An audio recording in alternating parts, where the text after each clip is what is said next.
everyone. Hi. Good morning. Hey, if you've got an open seat next to you, just get to know your neighbor. We need you to scoot into the middle. It's going to be standing room only. We'd really appreciate it if you'd make sure the people on the outside can have a seat. And if you are going to stand, then just find the corner. Do the best you can. Hey, I'm Mike Ross. I am the Senior Vice President of Marketing. And it is my pleasure to host this room for GearFest and for some of the great people we've had coming through today. We've got a lot of people in for this particular workshop, but guess what? Practically every workshop we're having today is sold out, which is amazing. Hey guys, lots of seats on this side too if you need them. I feel like I'm in church. I'm ushering, right? Any church ushers in here? Yeah, we all do a little. Oh, hey, we got a seat right here. I am not sitting there. So there's one up front if anybody needs it. But hey, so welcome to GearFest Day 2. Actually, I don't know if you guys know this, but it's really Day 3 of GearFest for a lot of us. On the Thursday, prior to the Friday of regular GearFest, we hold what are called amplified workshops. Anybody go to one while you were here? A couple of hands going up, right? So Mitch Gallagher does an all-day guitar tone thing. I teach a songwriting workshop along with some real songwriters. We have synth programming and sounds with Daniel Fisher. We have live sound with Doug Gould. And so next year, if you're interested in coming a day early and hanging out, we have amplified workshops, and those are paid workshops. They're specifically put on to teach all day long. It includes lunch. It's really awesome. And we have great turnout for that, but that's another part of GearFest that you may or may not be aware of. How many people in this room get our catalog? Whew, it's keep my job. Thank you. Good. That's a good thing. I'm glad you do. You know, Pro Gear has grown quite a bit. It's over 600 pages now. Believe it or not, the postman calls me and complains. It's like, man, that thing's too heavy to carry around. But thank you for being a customer. Thank you for coming to GearFest and making time.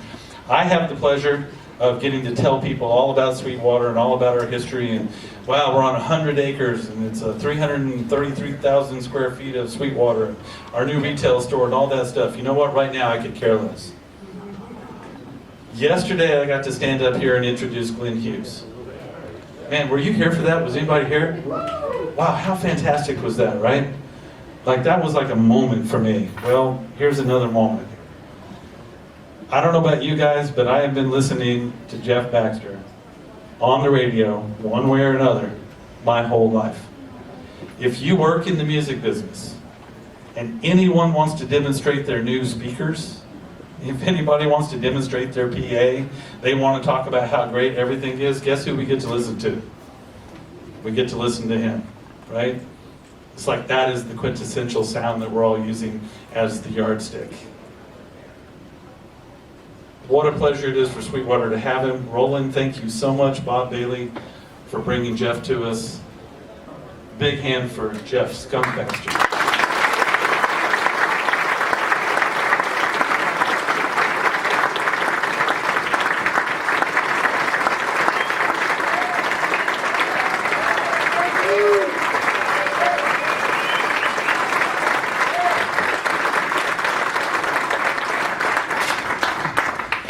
Thank you very much for the kind intro, and well, it's nice to be here.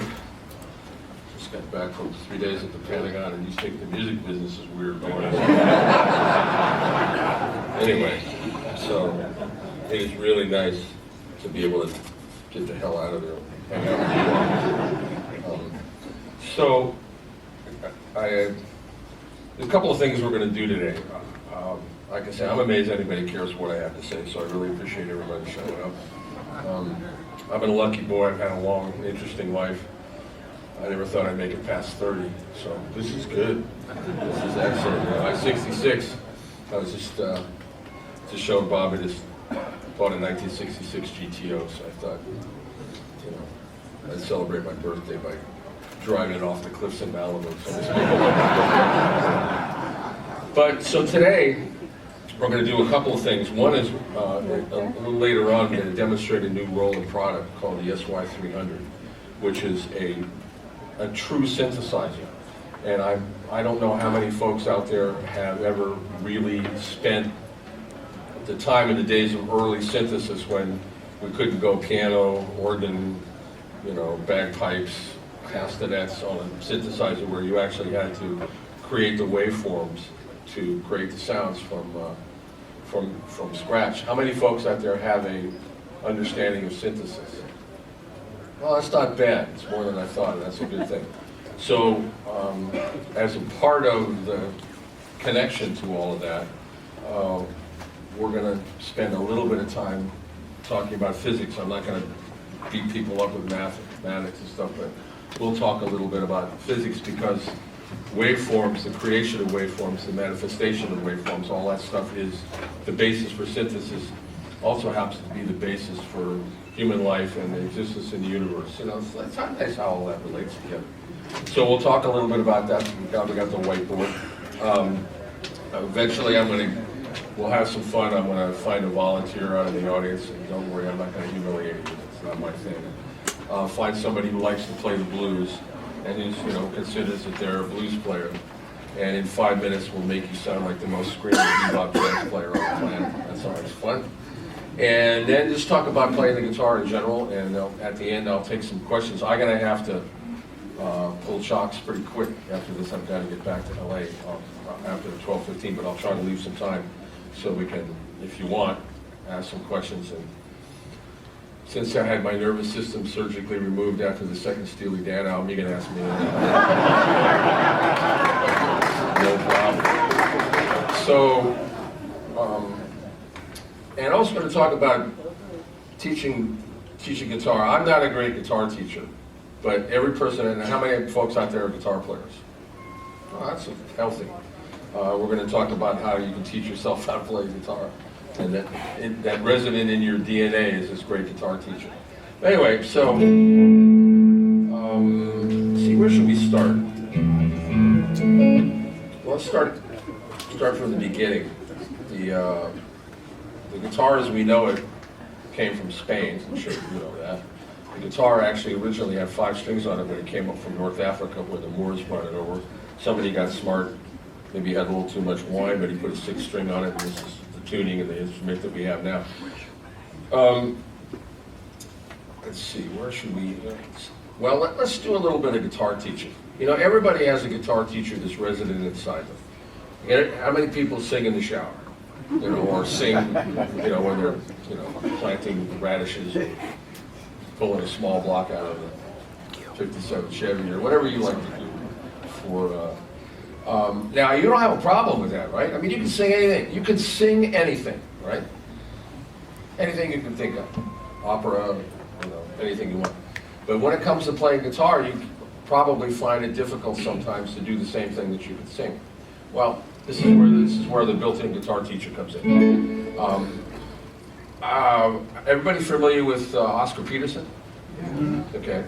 I'll tell you a quick Oscar Peterson story. We got Oscar Peterson a Jupiter 8.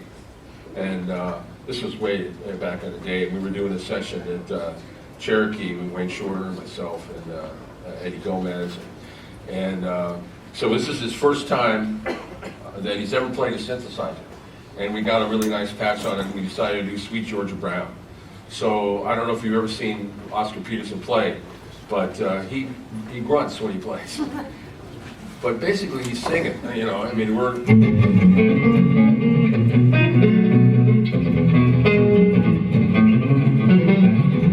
smoking along at like 180 beats a minute.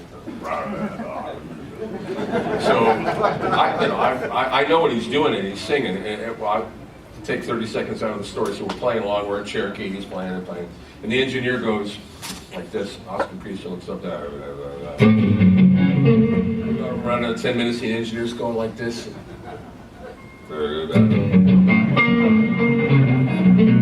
Finally, after about 30 minutes of this, we kind of peters out, and the engineer hits the button and says, "You guys, didn't you see my signal? I was telling you that we ran out of tape."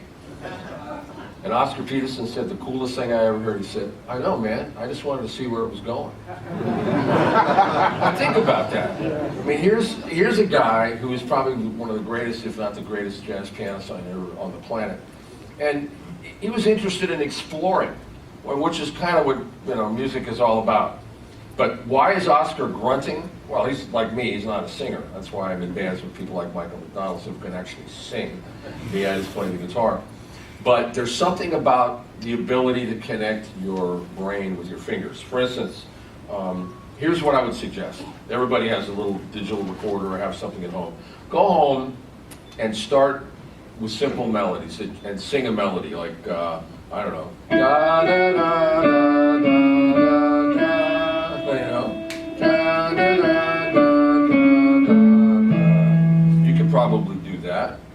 And do that for about, a week, and then speed it up. Da, da, da, da, da, da, da, da, da, da, da, and then maybe da, da, da, da, da, da, da. Go through this, and after a while, it's going to. What you're going to find is that your fingers will be able to follow the voice in your head, will follow your singing voice, and then you'll be able to stop singing and just sing in your head. And you'll be able to teach yourself how to play the guitar because you already have that software built in. And in 6 months, listen to what you did 6 months before and listen to what you're doing now, and I guarantee you that you will become a much better guitar player. And the other thing that your voice does is it's not scared. I mean, we're all kind of scared, so some people don't want to get outside the pentatonic scale, some people don't want to get outside the major scale because they think they can't play anything. Your voice isn't scared. When you're in the shower or you're playing tulip bulbs, you're singing all kinds of stuff, and you're relaxed and you don't care what you're singing. You'll be amazed at how you can teach yourself how to play the guitar. You don't have to pay anybody, which is good, unless you want to pay yourself. So, what is this thing? And I do a lot of work for the U.S. government, mostly in stuff I can't talk about, but basically. Radar is just an electric guitar on steroids. And why is that? Well, you all are familiar with harmonics, right? You know what harmonics are, so that's an A440. Now, if you double that,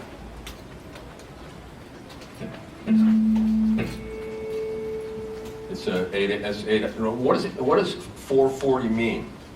And what does 880 mean? Right? Well, here we're gonna look a little bit at how the human ear hears stuff and plays stuff. And we're gonna, I don't know, some folks probably can't see that. I don't mean to take it back to school, this is not about that. Does anybody know what that means? Okay. I'm sorry? Right. So, in essence, what does that mean? That means that if I took this guitar and accelerated to the square of the speed of light, it would turn into pure energy, right? Okay, well, why is that? You ask. Right? So, the human being has a whole sensor package, as we say in the military. We have the ability to access certain frequencies in certain places. For instance, at 0 cycles, when nothing is happening at minus 276 degrees Kelvin, when there's no movement, well, nothing's going on. But have you ever noticed that all of a sudden you can feel something through your feet, maybe? You can feel like this vibration. You can't hear it, you can't smell it, you can't really touch it, you can't taste it, you can't see it, but you can feel it. And so when you start looking at the frequency scale up to about 20 cycles, you can't hear anything. Then after around 20 cycles, all of a sudden the sensor package in your ear kicks in. And then you can hear, unless you're a really old guy like me, or whatever, you can hear up to about 20,000 cycles. What's a cycle? A cycle is just one time through a waveform. Peak, valley, and that complete cycle. You notice what a guitar string does? You ever looked hard at a guitar string? What does a guitar string do? It goes through cycles.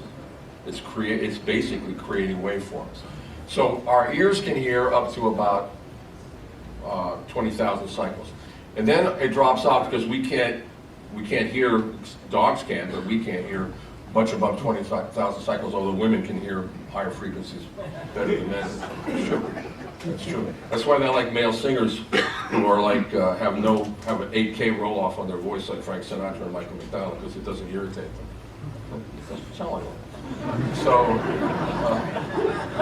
we're off to we're now we can't hear anything, and we're in an area where the sensor package doesn't have. Then all of a sudden we get up into the area of infrared. Now what's happening here, and that's the reason that I was asking you and talking about harmonics, is because harmonics are manifestations of what we're talking about. In other words, if I play this note at 440, that's 440 cycles. In other words, this waveform happens in a particular time period at 440 times a second.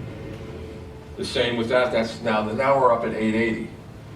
Okay, now keep that in mind because we're going to be talking about that. Now you don't hear infrared frequencies, but you feel them. Everybody been in a tanning salon or put on one of those red lights in a bathroom or felt the heat on your arms or on your face? That's when the frequency spectrum starts to get up into this area, the infrared. And then all of a sudden, and that, by the way, that is red. And if you look at a rainbow, it goes from red to blue, right? So now you're on the low side of the spectrum. Now all of a sudden you can start seeing things. You can see the color red. And I hate this. You start to see the color red, green, yellow, and then all of a sudden you get into the color blue. Now you've gone outside the frequency spectrum of what you can see.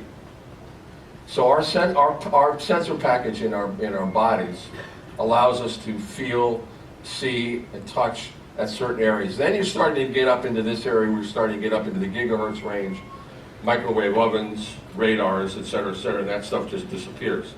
Now, that doesn't mean it doesn't exist. I remember when I was in Kosovo, where the Russians were on one end of the runway and the Americans were on the other, and they didn't have a lot of food, but we did catch a couple of rabbits, so they put the rabbit in a wooden cage, put it in front of a MiG-25, turned on the radar, hooked them in about 2 minutes.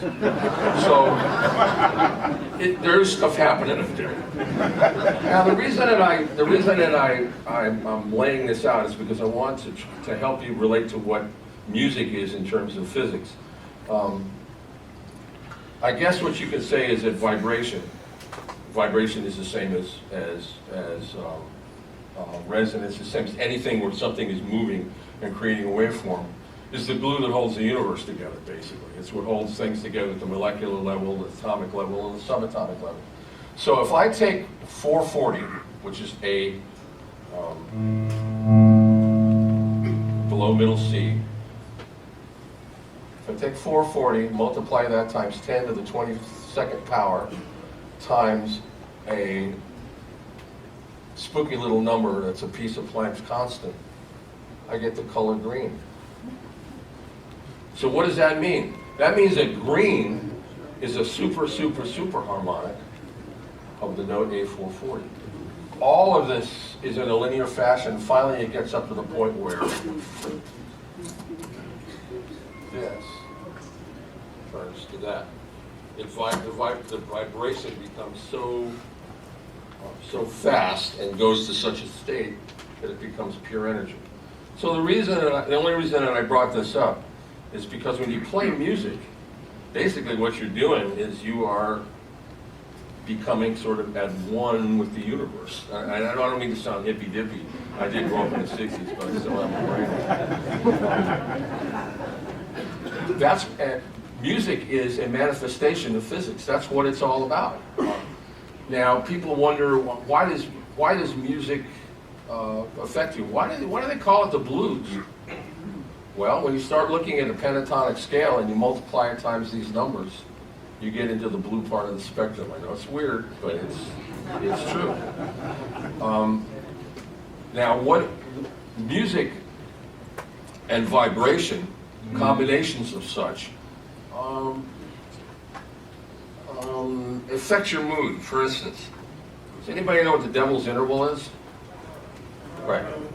Devil's interval was something that the Catholic Church, and I'm not going after the Catholic Church, that the Catholic Church decided that if you played and put that in any kind of music, they would do very nasty things to soft parts of your body for long periods of time until you said, no, I'm sorry, I'll never do that again. It's an interval with a dominant and a flat 5. In other words, the fifth of the E and a B, for instance, the 5 and then 1, flat to 5. Now, if I play this for you guys, everybody's happy, right? Everybody feeling good? You can listen to that for a while, right? How long can you listen to this? Enough? Why is that? Because when you stack the harmonics of both of these notes, they're odd harmonics. They don't come up evenly. We love even harmonics, you know. We love things that are stacks of even harmonics. We don't like odd harmonics. And so it changes it actually vibrates our DNA in such a way as to make us angry. Of course, Bach figured that out, and when he wrote Bach's Toccata and Fugue in D minor, which you've heard in every Dracula movie you've ever seen, they probably should have played it in the end of the church service because they burned the church to the ground. And so Stravinsky goes, oh yeah, I love that. You know, I'm going to write this piece of music called, The Rite of Spring.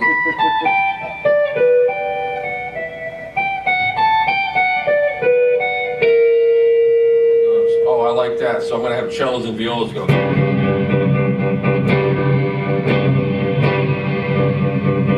Wow. So everybody said, yeah, that's really cool. And they looted 6 blocks of downtown Paris. But why? It's because music, as you all know, has a direct effect on people's emotions. And when you score movies, I don't know if any of you have done any movie scoring, but it's a fascinating endeavor because you basically can whipsaw people's emotions. So let's see. Jane's dog died. She really loved her dog, but her brother said, there's a nice place called heaven, and if you really think about it, life is a beautiful thing. Except when my dog died, okay, your emotions are following right along with this, and why? Because we as human beings have learned to manipulate the frequency spectrums in ways that we can actually affect people's feelings. The way we affect people's feelings is that we stimulate certain parts of the human brain to secrete certain substances. And I know this is a terrible thing, but we are all drug addicts. Because we are addicted to vasopressin, oxytocin, serotonin, adrenaline, all the drugs that our brain secretes to create the moods and the feelings that we call emotion. Now, I don't want to get into a philosophical discussion between, are we creatures of free will or not? That's a whole other, Nietzsche versus Stendhal versus, that's a whole other thing. But that's how that works. In essence, we have a machine that has triggers. The triggers are vibrations. Vibrations trigger the machine to secrete and create certain chemicals, which tell us how we're supposed to feel.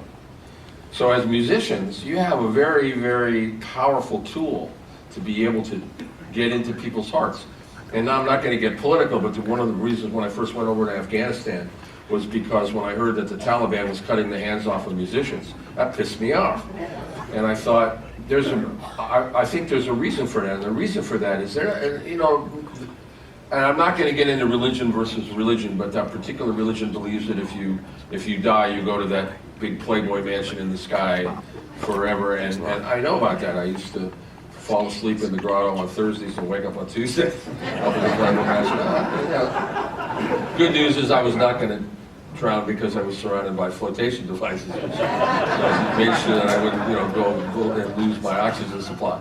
But be that as it may, the reason that the Taliban was doing that is, again, they're not afraid of bullets. What they're afraid of is somebody that can get into somebody's heart. Musicians, artists, but especially music, is the key to opening up people's emotions, as we just showed. That's what they're frightened of. So that's one of the reasons why I got involved in that game, but again, that's a whole other story. You have the key. You have the key, and it's fantastic. It's an incredible gift. How many folks out there I assume pretty much all of you are musicians, and I assume that sometimes you enjoy just playing by yourself, taking control of your own emotions. I mean, whether you sit down and read a novel or whatever it is, some people run because they like the adrenaline, and some people like to sit down and play music because, for me, I know I can change my moods, I can change my life. So, the physics part of this is the fact that you are creating the tools, you have the tools to create the capability to influence brain secretion, which is the essence of life. You know, I don't know how many of you took acid in the 60s, but as you know, that there are other parts of the universe that are not part of your normal consciousness. But music can take you there. Music can take you to pretty much any place. So, that said, what I'd like to do for fun is in the spirit of teaching guitar, I'd like to find a volunteer from the audience who's a blues player. Back here, I'm a blues player. I'm sorry? I'm a blues player. Whomever. We have nominations.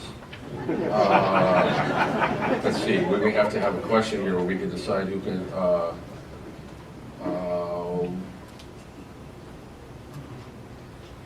what's the latest model of the F-15? E? You win. Oh, no. You were there. That's it. What's the gross takeoff weight of the B-2? You're not supposed to know.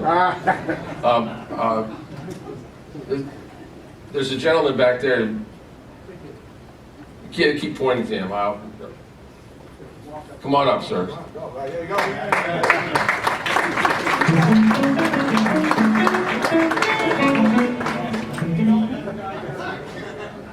Probably.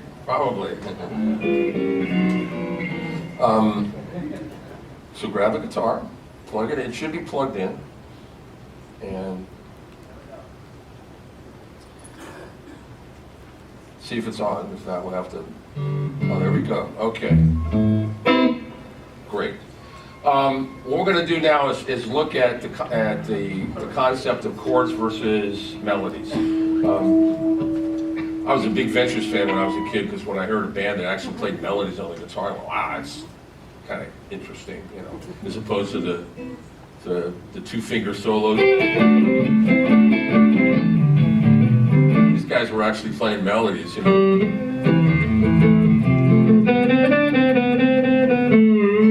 That's pretty cool.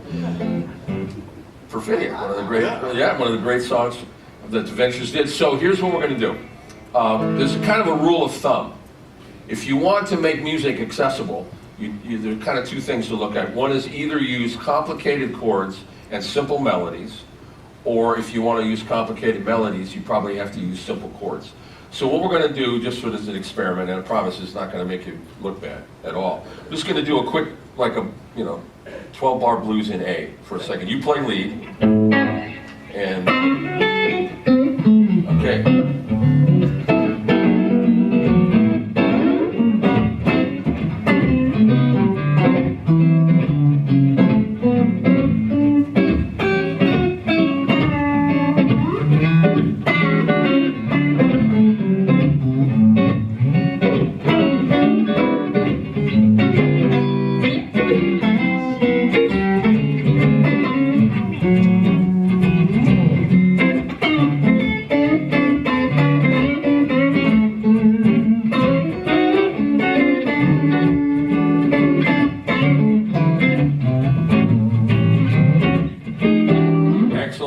Killer blues player.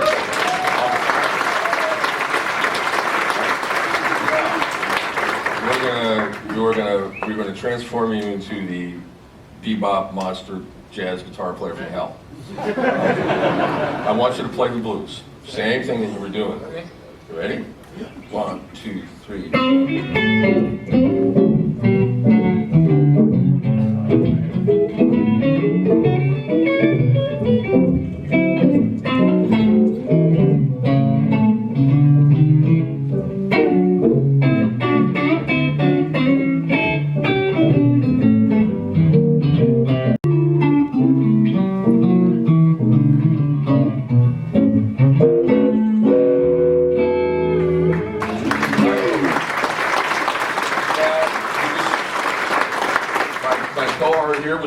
pentatonic scale, playing the blues, but what did it sound like?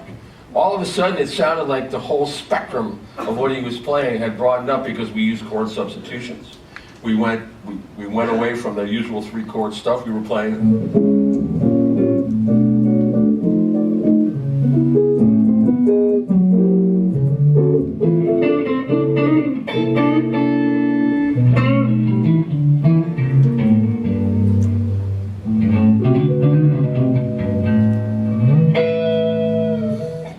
So complicated chords, simple melodies. So thank you very much for being my guinea pig and volunteer.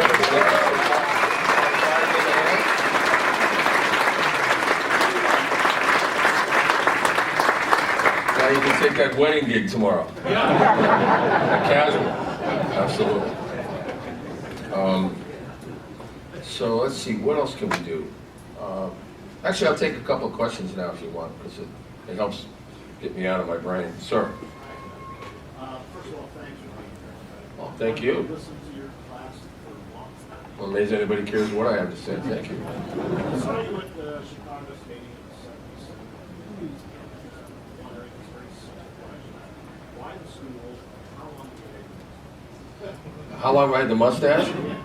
Since I was 18. I went to prep school and I did everything I could to escape that prison. And growing a mustache was helpful. Why did you choose to sit on a stool? Okay, stool. Back in '63 and '64, when I was working at Jimmy's Music Shop at Dan Armstrong's store on 48th Street in New York, my job was, we were repairing and customizing guitars. And a lot of great guitar players were there. As a matter of fact, I was like the little snot-nosed kid. The reason that I learned to play bass lines with chords like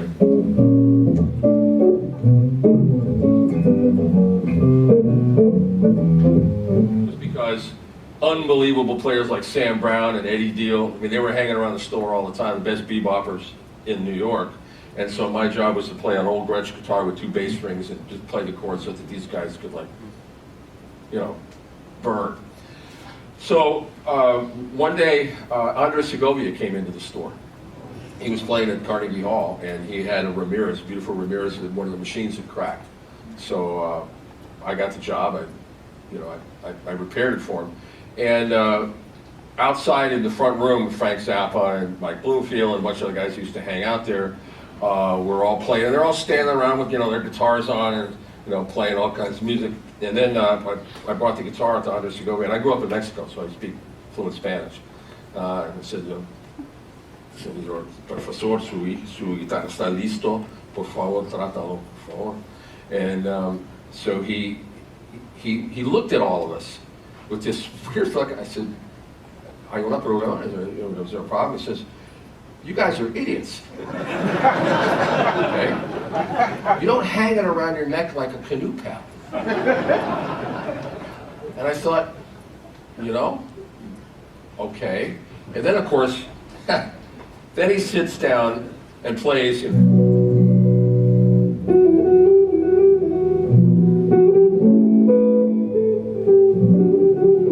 plays the first 64 bars of the Concierto de Aranjuez from Rodrigo, and we're going, okay, I guess this man knows what he's sitting down and playing the instrument. And I started to play that way, and I realized, that is the way to play the guitar. Actually, the way to play the guitar. I used to watch the Lawrence Welk show when I was a kid. I used to watch Speedy West and Thomas Carlyle. If I had it to do all over again, you probably all remember the great Jeff Healey. He was a wonderful guitar player. There's something about the stretch this way that you don't get this way, and I think that's probably the way I would have done it. But barring that, Andres Segovia is right. Sit down and play the instrument, because there's something about the person of it against your body, and also the fact that when you look at how your fingers hit the neck on and the strings, it seems real natural. I mean, I'm not putting anybody down, but I'm having a hard time figuring out how you really get really good chords when you've got it, balanced on your kneecap. I mean, it looks good. I got no problem with that. It looks, a lot of that. But for me, playing the instrument is up here. That's why Mr. Segovia convinced me very quickly. That's true. Sir? What were some of your favorite things playing with Steely Dan, and your favorite song? Favorite things?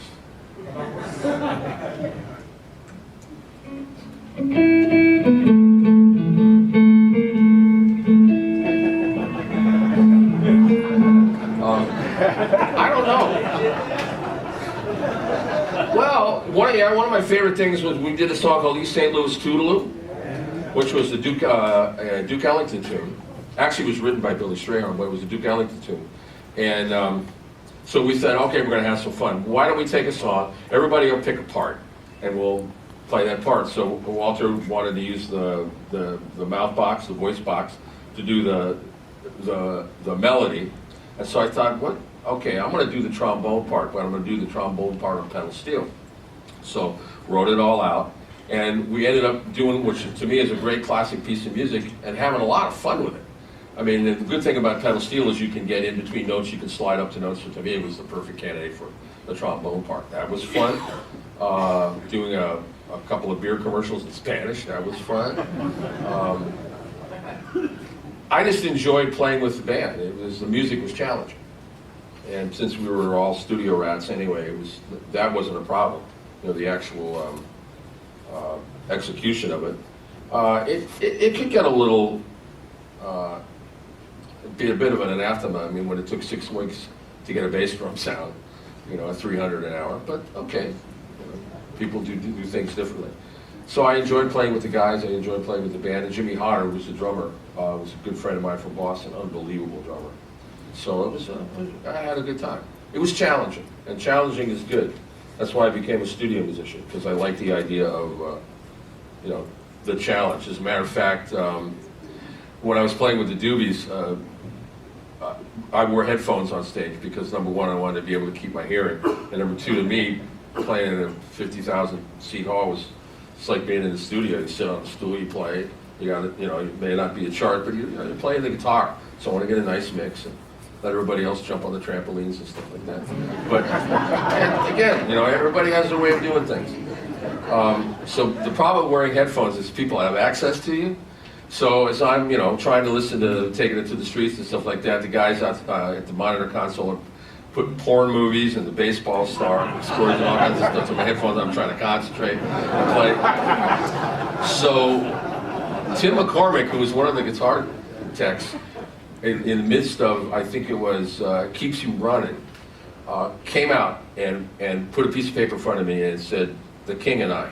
I said, "What's that?" He said, so we played this game where every night somebody would write a song out that I had to solo over, use that piece of music for the solo. So, you know, it keeps you running. So it turns out that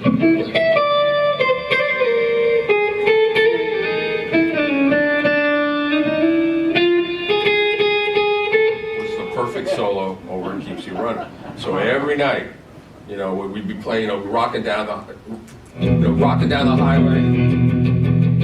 It's gonna be rock.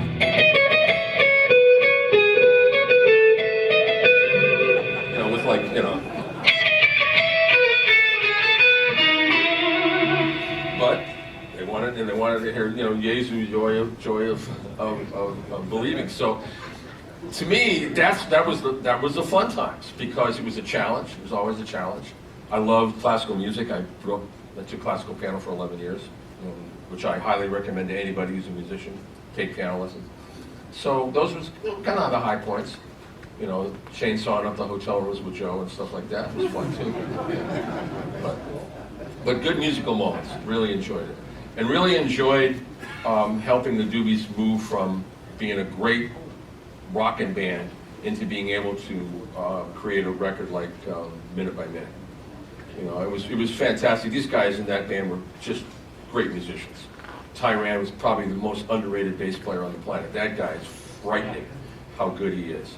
And it was interesting to hear Keith Knudsen, who was a wonderful drummer. You know, when we were doing Taking It to the Streets album, we were having a good time. We were, you know, rocking along. And then when we were doing Minute by Minute, he says, you know, I dropped the snare drum beat in bar 56. I rushed the two. I'm thinking, okay, now we're getting somewhere, because I was taking the band and not forcing them. They didn't do gunpoint, but I said, now you guys are a studio band. You're going to go in and work on Richie Havens albums, Leo Sayer albums, Carly Simon albums. You're going to show up at 9 o'clock in the morning, and I don't give a damn what band you're in. Downbeat is at 9, you play it right or you're fired. And it was amazing how these musicians rose up to the occasion and started to develop. That was, for me, that was fun, is watching these guys dig deep into how capable they were. And that was probably the most fun I had with the Doobie Brothers, is watching that transition. Anyway, sir. Yes, obviously with your accomplishments, what keeps you entertained as a musician? What keeps me entertained as a musician? Boy. Well, some of it is exploring areas that I've never explored. On my bucket list was nobody's ever played pedal steel with a choir and an orchestra. So at the Kennedy Center last Christmas, they allowed me to play with a choir and an orchestra to do O Holy Night on pedal steel. And then the deal was they'd let me do that if I would do Stille Nacht, which is Silent Night, which was written in 1799 by Hans Gruber on the guitar. And we did the original version of it. But stuff like that, that's what keeps me entertained, trying to figure out how music can help. I guess you could call it entertainment. We were up on the Thai-Burma border bringing refugee kids across from Burma. It had been a long day meaning things had gotten pretty busy. You're in a foxhole trying to keep the kids' heads down. Stuff's getting, it's going tactical. It's been a long day. Afterwards, we went back into the refugee camps with the kids, and they were like frightened. And what are you going to do? There's like 3,000 refugees, very little food, but you know, you want to bring the spirits. And somebody brought me a guitar made out of a cigar box with 5 strings on it. So we taught the kids how to do Row, Row, Row Your Boat. And was it a great concert? No. It's probably one of the most meaningful things in my life, because they'd be able to get those kids out of that headspace. And we were in a firefight for 2 hours, and get those kids out of that headspace and calm them down and watching them have fun. So to me, music is the key that opens every door there is. So that's how I keep myself entertained. And I also like to watch TV and play music along with TV, because it's ear training. As soon as you hear a jingle, you want to get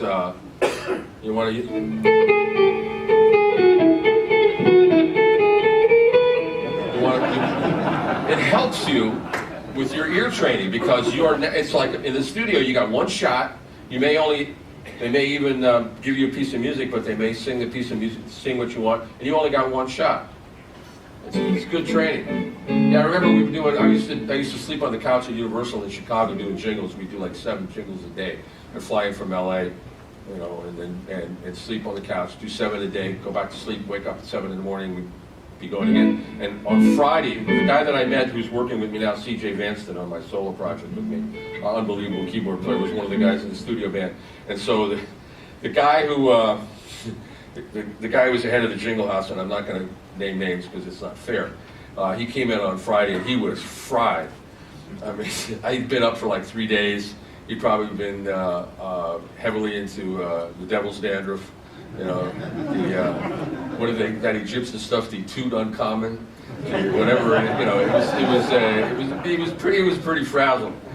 So he comes in and says, "All right, you guys, this is a Hyatt hotel. So, are you guys ready?" I go, "Yeah, sure, we're ready." So he puts the music in front of us. It's got a time signature. It says it's in the key of G, and it's got 64 bars, and that's it.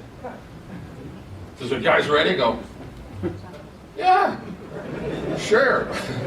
So we just started making shit up, you know, and playing it, and the client's going. He was a cello player in high school, so he's a real expert, you know. Things like, "I really like what you guys are doing, but we have to raise the tempo up 1 octave." Yeah, right. Do that.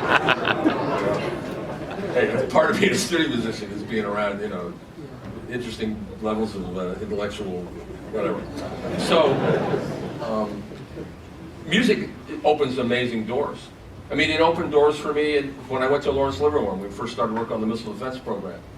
Fast Eddie Teller. Does anybody know who Edward Teller was? Invented the hydrogen bomb. Unbelievable, unbelievable scientist. Brilliant guy.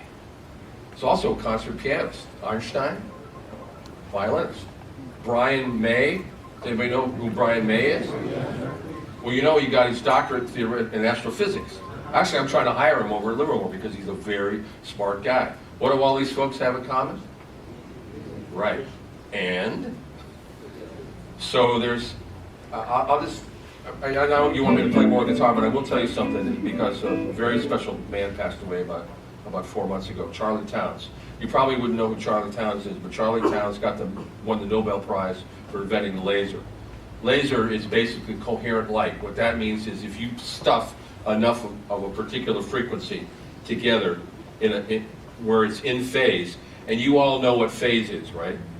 When two waveforms are very close to each other. That's how you tune guitars.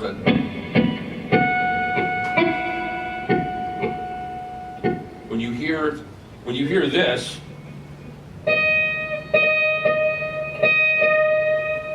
you hear the beating, right? As we get it closer in phase, it begins to lock and becomes coherent. So that's what a laser is, basically one particular frequency that's all put together. So Charlie, we were at a meeting with my job at Livermore, sometimes on the technical review committee, we had to review all the programs, and I got to tell you, it's 4 days long, and after the second day of femto laser peening in a pure hydrogen atmosphere, eye water crap. So Charlie got up and said, "We're going to take a break. I'm going to give a talk on the connection between theoretical physics and God." So we all woke up and said, "Yeah, this is a good thing." Go at it, Charlie. And Charlie said something that was very interesting. I said, "What's the human spirit?" He said, "Well, it's a set of coherent oscillations," because coherency in physics is what we talked about before in terms of laser. And he said the human spirit is what's connected to your body when you die. You still have the resonance. In other words, if I play, it disappears in this room, but it doesn't disappear in the universe. It resonates. In other words, it keeps on, the waveform keeps on propagating throughout what we know as the universe. Charlie said that's what happens when you pass away. That your spirit, which is a set of coherent oscillations, keeps on resonating. And I thought that made some good sense. But I said, "Charlie, coherent oscillation is what music is." He says, "Bingo.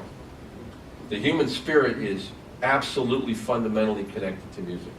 That is the manifestation of it. That's why we make music, is to connect to our spiritual peace." Anyway, that's why I like playing music. You know. Plus, I mean, I made some good money at it. You know, I got to buy a GTO, keep my daughter in shoes, you know, all that kind of stuff. Anybody have another question? What is your science background that brought you to Livermore and Nothing.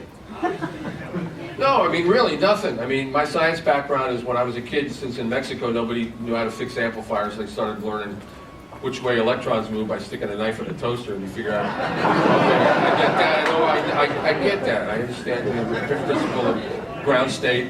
But after you more than listening to these flytraps, so... Well, what happened is because I worked with Roland on a number of projects, and I've been with Roland for 41 years. We started with the guitar synthesizers. I had all guitar players, as I'm sure you all who are guitar players, are all diode heads. You can't, anything that goes out, lights up, buzzes, clicks, somehow does something, you want to plug it in, you want to figure it out. So it takes you into the world of the electron. And I started reading,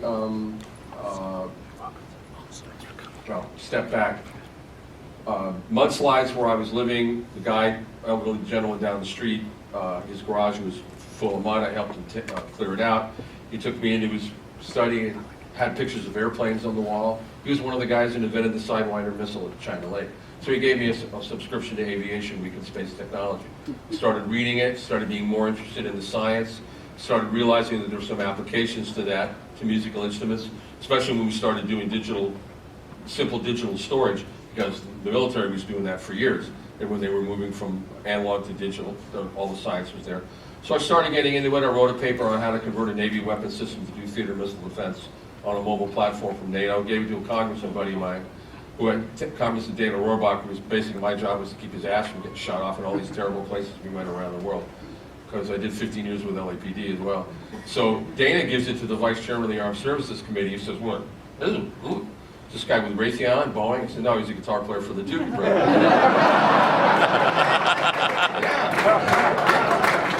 So I get a call from the Armed Services Committee saying, "Would you be willing to come onto the Armed Services Committee as a consultant on missile defense?" I said, "Yeah." Yeah, okay. What does that mean? Of course, I found out what that means. I'm strapped into a chair. They're asking me about, all kinds of terrible stuff about my private life. But that's how it started. And then I ended up getting heavily involved in missile defense. Because again, understanding this, you know that radar is an electric guitar on steroids. All you're doing is upping the frequency range. If this thing vibrates fast enough, we can cook that rabbit. So that's how I got into it. The good news is I was around smart people.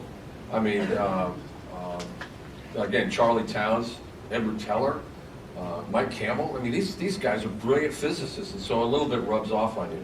And also they allowed, when I went to NGA, the National Geospatial Intelligence Agency, I took the radar courses, which, interesting enough, Tom Agar, who taught the radar course, started it off with Bach, Beethoven, Pink Floyd, because he wanted people to understand the relationship between frequency, music, and things that we could relate to.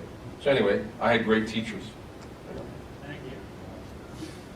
Just to dovetail on what he said, the auto-tune technology was taking over underground petroleum exploration. Sorry, I'm having trouble hearing your dad back there. It's just a footnote on what he just said. The auto-tune stuff you buy in the back here, that technology was taken from the underground petroleum exploration. Oh, yeah. Yeah. I mean, when we're building, and I mean, the unclassified part of this is we're building a complete virtual immersive intelligence analytical holodeck.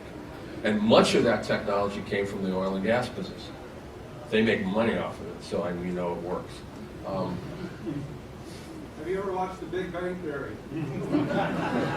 I saw it on the airplane once because I ran out of stuff to read. Actually, it's a very well-written show. It's not my kind of show, but it's well-written. Pardon? You understand Sheldon? Well, I understand Sheldon because one of my colleagues in the intelligence business, his son is 15, and he just graduated from MIT. And this kid is fearsome. He writes code for simulating nuclear weapon detonations at 15. So yeah, I kind of understand. I can kind of relate to that. I love kids like that. And we're teaching them how to play piano. Sir? What players do you like that are Playing playing today? today. Yeah, active. Well, I walked into a club in Austin many, many years ago and heard this kid named Eric Johnson playing guitar. And so I said, sure, I can get this guy a record deal in a New York second. It took 5 years because the record business just can't find its butt with both hands. But he's a brilliant guitar player. I love the way he plays. Trey Anastasio, I really like his guitar playing. We went to the same prep school. I know, it's weird. He's much younger than I am. But I like people that improvise and aren't afraid. He's not as nuts as Ornette Coleman, who, by the way, passed away a few days ago, God rest his soul. But he's an improviser, and I like where he's going. Jeff Beck is probably the greatest guitar player, electric guitar player on the planet. You never know where he's going.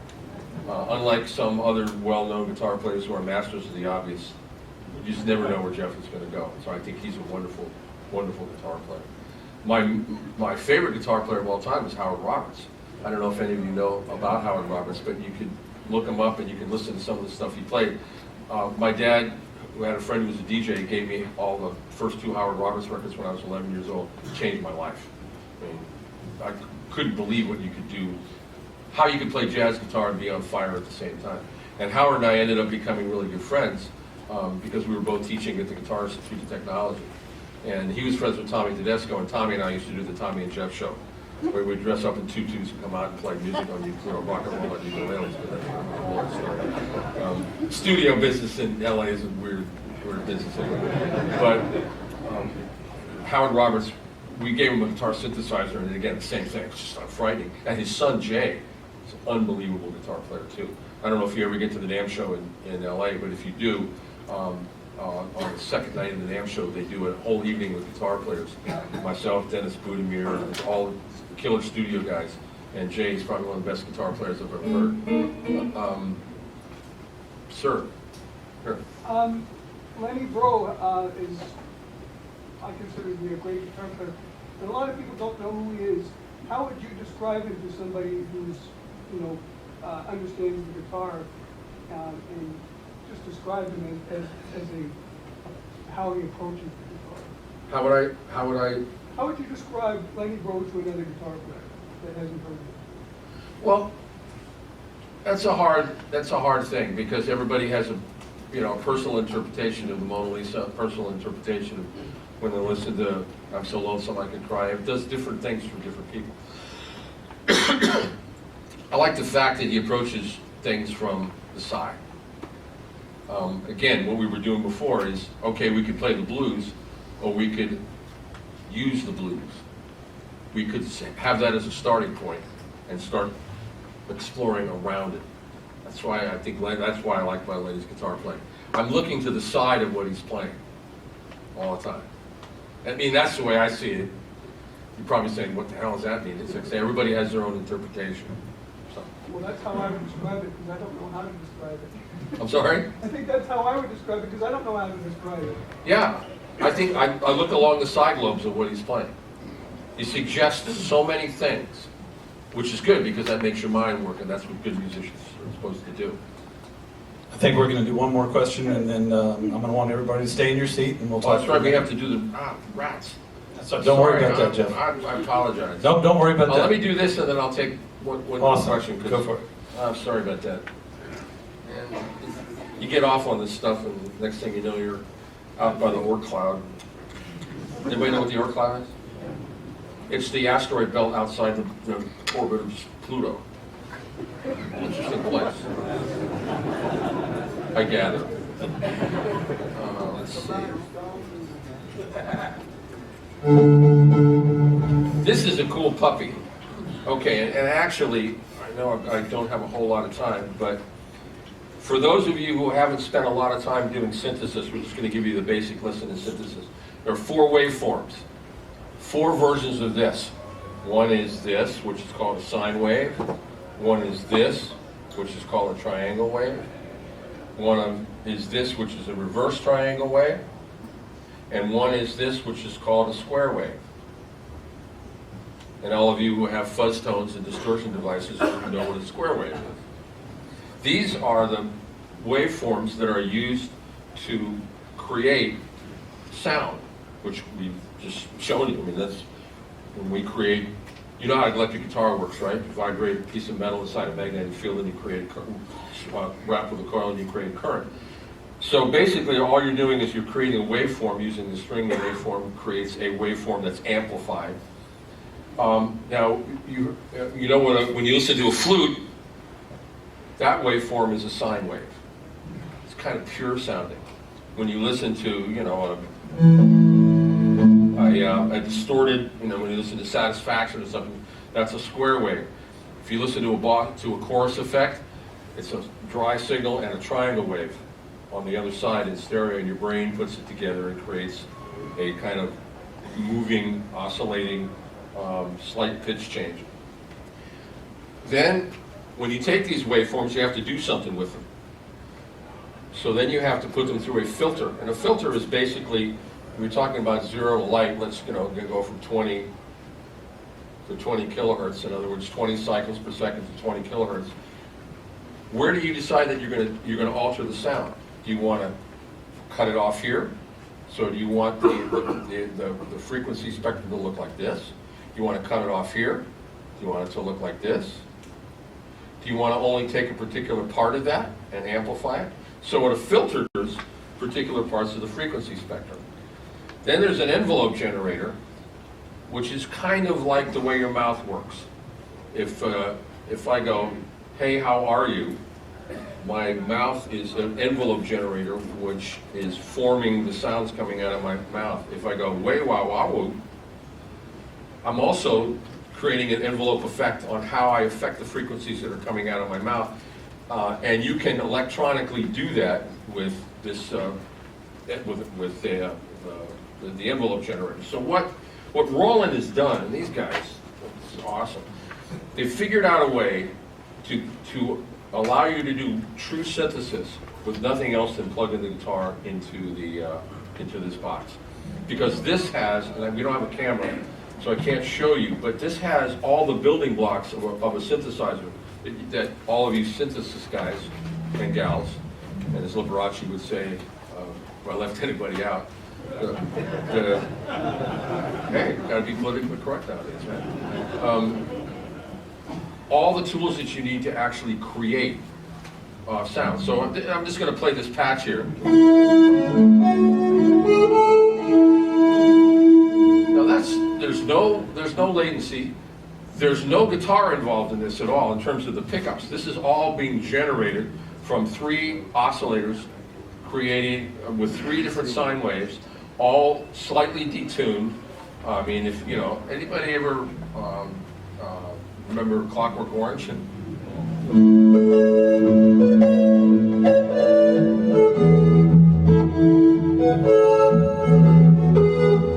Sound familiar? It's pure synthesis. So, you know, I'm a little just trying to figure out how to explain this because I can't show you what's going on in here, but it's for the heck of it. I have 3 oscillators. An oscillator is a machine that creates a waveform. It's like a sausage machine. You put stuff into it, and out comes, you know, stuff that you make sausages with. So.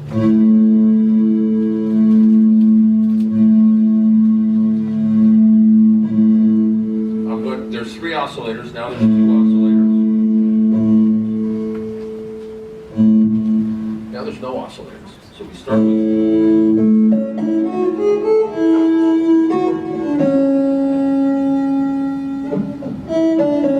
Now I can change, for instance, I can change the pitch.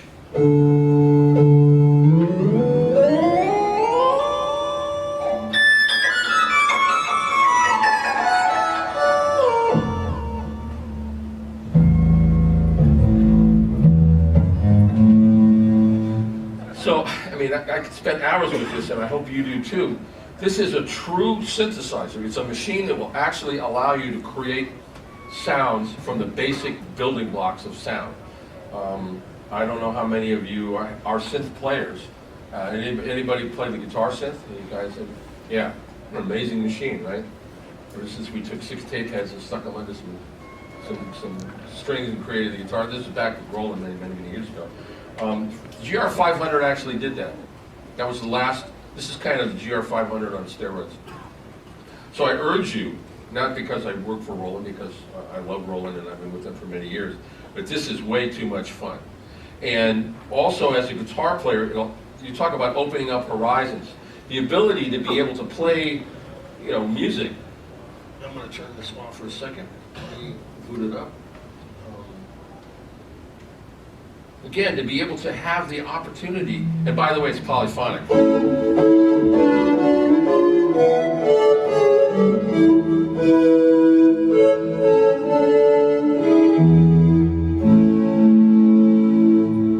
What an amazing machine.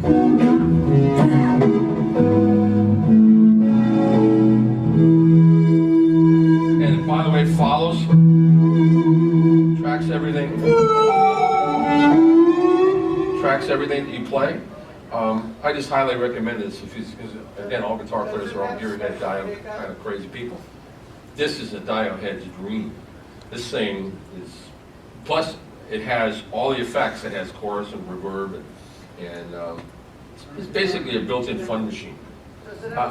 Sometime next time we demonstrate, I need to get I guess maybe a camera on here so you can see what I'm doing. I apologize for.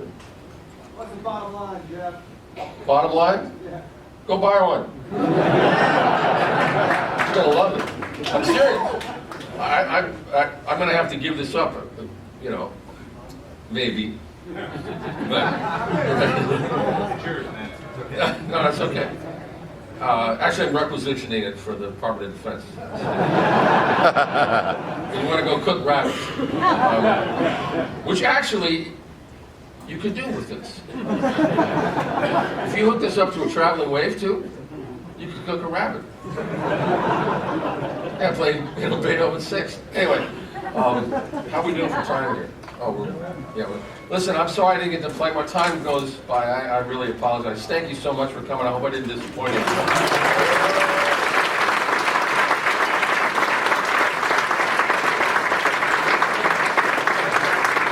Folks, I'm Bob Bailey. I'm the in-house Roland rep here. And to answer the gentleman's question I heard you ask a couple times, does it take a special pickup? No, it does not.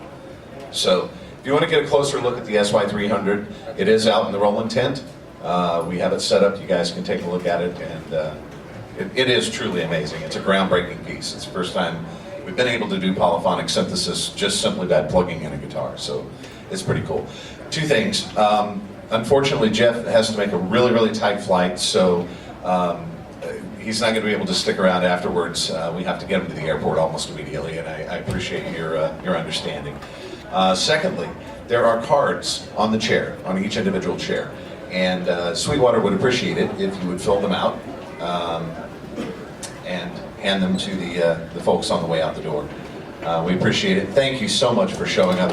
Jeff, thank you so much for being here. We certainly appreciate it. Thanks, folks.